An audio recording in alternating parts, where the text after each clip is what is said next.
Hello students, आप लोग देख रहे हो अपना प्यारा सा channels Agrahari sir maths and physics. आज का video class 12 chapter electric charges and field physics से रिलेटेड है। पिछले वीडियो में हमने देखा था कि इलेक्ट्रिक फील्ड क्या होता है, इलेक्ट्रिक फील्ड इंटेंसिटी क्या होती है और किसी चार्ज के कारण कुछ डिस्टेंस पर स्थित किसी पॉइंट पर कितनी इलेक्ट्रिक फील्ड इंटेंसिटी होती है, इसका फार्मूला आपने पढ़ा था। आज के इस वीडियो में हम लोग पढ़ेंगे कि डिफरेंट तरह की बॉडीज़ पर, सरफेस पर, लाइन पर चार्ज का डिस्ट्रीब्यूशन किस तरह से होता है और उसको हम लोग कैसे ट्रीट करते हैं। इस बात को क्लियर करने के लिए आज का हमारा टॉपिक है डिस्ट्रीब्यूशंस ऑफ चार्जेज।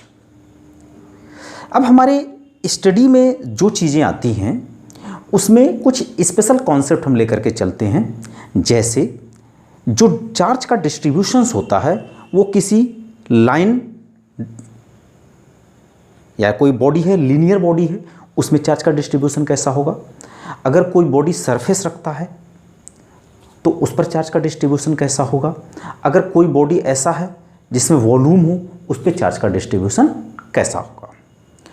तो इस कॉन्सेप्ट के आधार पर जो डिस्ट्रीब्यूशंस ऑफ चार्जेज हैं इसे 3 पार्ट में डिवाइड किया जाता है। पहला पार्ट होता है लीनियर चार्ज डिस्ट्रीब्यूशन, दूसरा होता है सरफेस चार्ज डिस्ट्रीब्यूशन और तीसरा होता है volume charge distribution. Volume charge distribution. तो बच्चों, हमें यहाँ समझना है कि आखिर लीनियर चार्ज डिस्ट्रीब्यूशन क्या होता है। तो लीनियर चार्ज डिस्ट्रीब्यूशंस है क्या। तो लीनियर चार्ज डिस्ट्रीब्यूशंस में होता क्या है कि इन this case charge is distributed uniformly along a straight line or circumference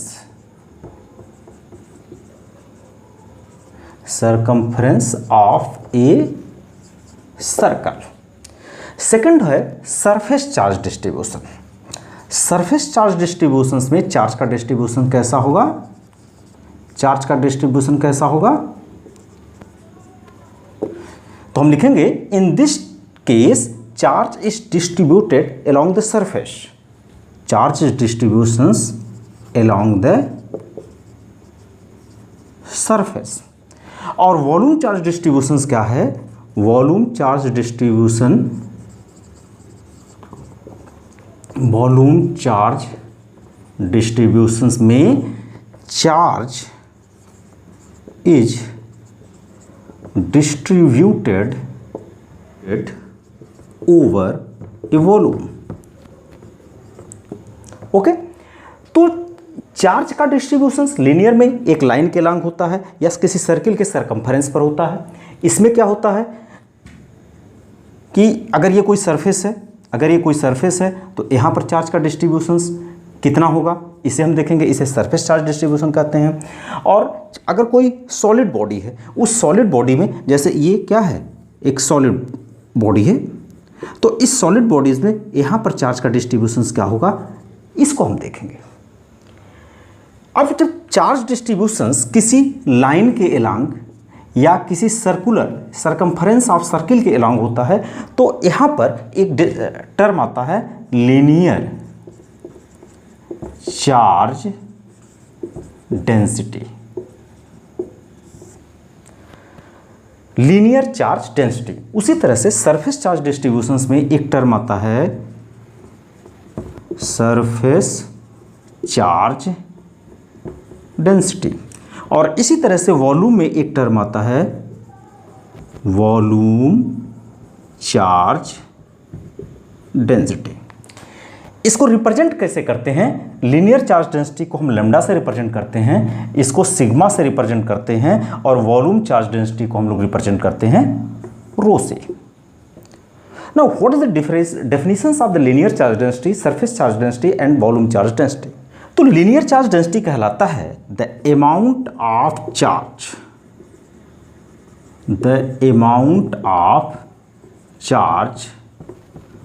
per unit length is called linear charge density. Surface charge density क्या होगा? The amount of charge per unit area. अगर हम amount of charge per unit area देखें तो वो कहलाएगा surface charge density। अगर volume charge density की बात करें तो ये कहलाएगा the amount of charge per unit volume। अर्थात एक यूनिट वॉल्यूम में, सिंगल यूनिट वॉल्यूम में कितना चार्ज का डिस्ट्रीब्यूशंस है, that is known as a volume charge density. Suppose कर लेते हैं ये मेरा एक वायर, कोई भी लीनियर बॉडी है जिसमें ये मैं डीएल लेंथ ले लेता हूँ इस वायर का या इस बॉडी का, लीनियर बॉडी का हम डीएल लेंथ ले लेते हैं। अब इस डीएल लेंथ पे अगर डी क्यू चार्ज प्रेजेंट हो, क्योंकि अगर चार्ज का डिस्ट्रीब्यूशन लीनियरली है तो पूरे चार्ज में हम बाद में निकालेंगे, पहले ये देखेंगे कि इस चार्ज के छोटे से सेगमेंट में कितना चार्ज प्रेजेंट है। तो सपोज कर लेते हैं कि इसके डीएल लेंथ में कितना चार्ज प्रेजेंट है, डी क्यू चार्ज प्रेजेंट है, तो हम डिफाइन कर सकते हैं if D Q charge is present in small length dl, then by the definition the amount of charge per unit length is called linear charge density. So linear charge density will be what? dq upon dl। तो वो definition कहता है amount of charge किस पर present है, per unit length पर present है। तो अमाउंट ऑफ चार्ज dq है, छोटा सा लेंथ dl है, तो dq अपॉन dl क्या कहलाएगा? लीनियर चार्ज डेंसिटी कहलाएगा। अब इस हिसाब से अगर इसका यूनिट देखें तो ये कूलम्ब पर मीटर इसका यूनिट होगा।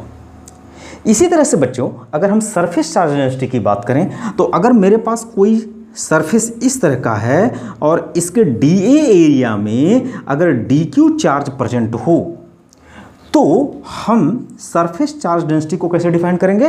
The amount of charge per unit area. तो अमाउंट ऑफ चार्ज यहाँ पर कितना है? DQ, और एरिया कितना है? DA। इस हिसाब से अगर मैं सरफेस चार्ज डेंसिटी का यूनिट निकालूं तो ये बनेगा कूलम्ब पर मीटर स्क्वायर। इसी तरह से अगर वॉल्यूम चार्ज डेंसिटी की हम बात करें, कोई वॉल्यूमेट्रिक बॉडी है जो सॉलिड है, तो इसके अगर हम इस dV वॉल्यूम को लें और इस dV वॉल्यूम में अगर आपका dQ चार्ज प्रेजेंट है तो हम वॉल्यूम चार्ज डेंसिटी का डेफिनेशन कैसे देंगे? The amount of charge per unit volume. It means this can be written as dQ by dV। Then what happen? Its unit dQ का यूनिट होगा coulomb और इसका यूनिट हो जाएगा वॉल्यूम का metre cube, coulomb per metre cube.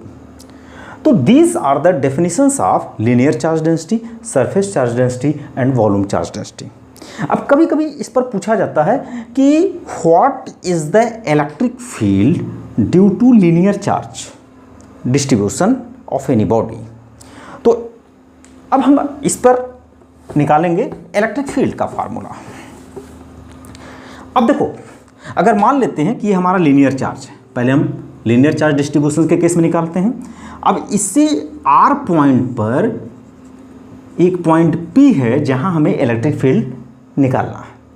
तो suppose कर लेते हैं इस स्मॉल dl लेंथ के कारण जो यहाँ पर इलेक्ट्रिक फील्ड बन रहा है P पर, वो क्या है? 1/4 पाई एप्सिलॉन नॉट। अब इस पर चार्ज कितना है?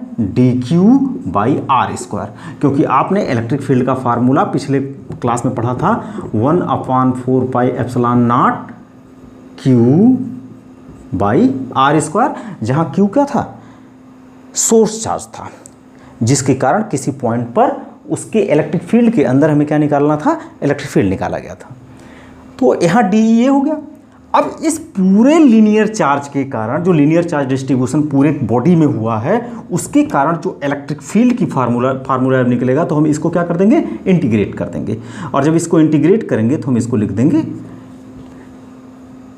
Total electric field due to total linear charge. तो ये हो जाएगा E is equal to integration of d E. अब यहाँ हम जब डी ई का फार्मूला रखेंगे तो ये हो जाएगा 1/4 pi epsilon naught d q by r square. अब यहाँ से अगर मैं डी क्यू की वैल्यू निकालूँ तो what is D Q, that is lambda into d L. तो ये वैल्यू हम यहाँ पुट करेंगे तो हमें मिल जाएगा 1/4 pi epsilon naught lambda into d l by r square, या ई का फार्मूला यहाँ से निकलेगा लैम्डा कांस्टेंट 4/पाई एप्सिलॉन नॉट कांस्टेंट, इसको बाहर कर लेंगे और यहाँ निकलेगा d l upon r square. This is the electric field due to linear charge body. Okay, इसी तरह से अगर मैं इसके द्वारा निकालूं तो यहाँ पर हमें क्या रखना होगा। अब यहाँ से अगर मैं सरफेस चार्ज डिस्ट्रीब्यूशन के केस में अगर हमें इलेक्ट्रिक फील्ड की वैल्यू निकालना हो तो इससे आर पॉइंट पर अगर हम कोई पॉइंट पी ले लें तो इस डी क्यू चार्ज के कारण अगेन इलेक्ट्रिक फील्ड की वैल्यू डी ई होगी, और वो किसके इक्वल होगी, 1/4 pi epsilon naught d q by r square. So total surface के कारण इस पॉइंट पर इलेक्ट्रिक फील्ड क्या बनेगा, अगेन भी इंटीग्रेट दिस। अब यहाँ पर हम अगर डी की वैल्यू रखेंगे तो अगेन ये आएगा 4 pi epsilon naught d q by r square. अब चूंकि ये सरफेस चार्ज डिस्ट्रीब्यूशन का केस है तो हमें डी क्यू का वैल्यू यहाँ से लेना होगा और यहाँ से डी क्यू की वैल्यू होगी सिग्मा डी। तो ये वैल्यू जब हम यहाँ रखेंगे तो ये होगा integration of 1/4 pi epsilon naught sigma d A by r square. तो यहाँ से इलेक्ट्रिक फील्ड की वैल्यू हमारी बनेगी sigma upon 4 pi epsilon naught common d A by r square. This is the formula for electric field. Okay, now अगर हम volumetric surface के कारण, वॉल्यूमेट्रिक वॉल्यूम के कारण किसी पॉइंट P पर अगर हमें इलेक्ट्रिक फील्ड निकालना हो तो ये इलेक्ट्रिक फील्ड कैसे निकलेगा। तो हम सबसे पहले इस स्मॉल वॉल्यूम के कारण जो इलेक्ट्रिक फील्ड की वैल्यू लिखेंगे वो किसके बराबर होगा, P पॉइंट पर इलेक्ट्रिक फील्ड किसके बराबर होगा, D के बराबर होगा, और इसकी वैल्यू होगी अगेन 1/4 पाई एप्सिलॉन नॉट। अब इस DB वॉल्यूम में कितना चार्ज मौजूद है, DQ by r square. So total electric field किसके बराबर होगा, तो टोटल इलेक्ट्रिक फील्ड E होगा वो इंटीग्रेशन ऑफ DE होगा, और इंटीग्रेशन ऑफ DE का मतलब क्या हुआ, हम DE की वैल्यू रखेंगे और वो DE की वैल्यू क्या है, ये है। ये जब यहाँ रखा जाएगा तो ये आएगा 1/4 pi epsilon naught DQ। What is the DQ, can you put here DQ in case of volume charge distribution, DQ is equal to sigma DB। Put here sigma DB by r square. अब देखो sigma और 4 pi epsilon not क्या है, common, ये बाहर आ जाएगा 4 pi epsilon not, और यहाँ बनेगा DV बाई आर स्क्वायर। ये होगा total electric field due to volume charge distribution. So these are the concept of distributions of charges. I think, I hope कि आप हमारी बातों को पूरी तरह से समझ गए होंगे, इसका कॉन्सेप्ट क्लियर होगा। Thank you.